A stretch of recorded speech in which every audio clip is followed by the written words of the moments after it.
പാനൂർ സ്ഫോടനത്തിൽ എൻഐഎ അന്വേഷണം ആവശ്യപ്പെട്ട യുഡിഎഫും ബിജെപിയും.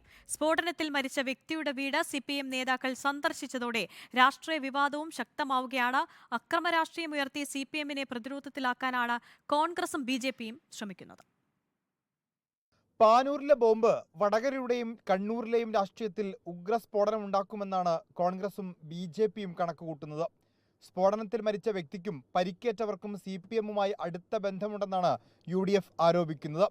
പരിക്കേറ്റവരുമായി ബന്ധമില്ലെന്ന് ആണയിട്ട് ആവർത്തിക്കുന്ന സിപിഎമ്മിന്റെ നേതാക്കൾ മരിച്ച വ്യക്തിയുടെ വീട് സന്ദർശിച്ചതോടെ പാർട്ടി വീണ്ടും പ്രതിരോധത്തിലായി.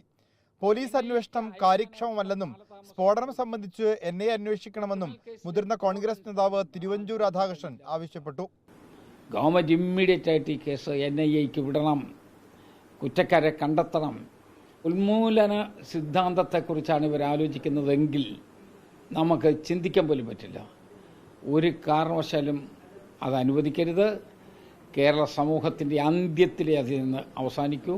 തെരഞ്ഞെടുപ്പ് അട്ടിമറിക്കാനുള്ള നീക്കമായിരുന്നുവെന്ന് യുഡിഎഫ് നേതൃത്വം കുറ്റപ്പെടുത്തി. സംഭവത്തിൽ എൻഐഎ അന്വേഷണം ആവശ്യപ്പെട്ട് ബിജെപിയും രംഗത്തെത്തി. ദേശീയ ഭീകരവിരുദ്ധ സ്ക്വാഡ്, ദേശീയ അന്വേഷണ ഏജൻസി ഈ വിഷയം അന്വേഷിക്കണം.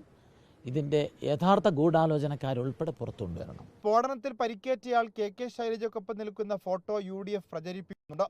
ബോംബുണ്ടാക്കുന്നത് സിപിഎമ്മിന്റെ തൊഴിലാണെന്ന് കെ മുരളീധരൻ കുറ്റപ്പെടുത്തി. അത് അവരുടെ തൊഴിലാണ്, ബോംബ് ഉണ്ടാക്കുക, പൊട്ടിക്കുക. സ്ഥിരം പരിപാടി എത്ര കാലമായി തുടങ്ങിയിട്ട് അറിയും. സിപിഎം ബന്ധം ആരോപിച്ച് വടകര സ്ഥാനാർത്ഥി ഷാഫി പറമ്പിലും രംഗത്തെത്തി. പരിക്കേറ്റവർക്കും ഒളിവിൽ കഴിയുന്നവർക്കും സിപിഎം ബന്ധമുണ്ടെന്ന് കെ രമയും ആരോപിച്ചു. നേതാക്കൾ മരിച്ച വ്യക്തിയുടെ വീട് സന്ദർശിച്ച വിവരം അറിയില്ലെന്നാണ് MV ഗോവിന്ദന്റെ പ്രതികരണം. പാർട്ടി തള്ളേണ്ട കാര്യമില്ല, പാർട്ടി ഒന്നുമില്ല.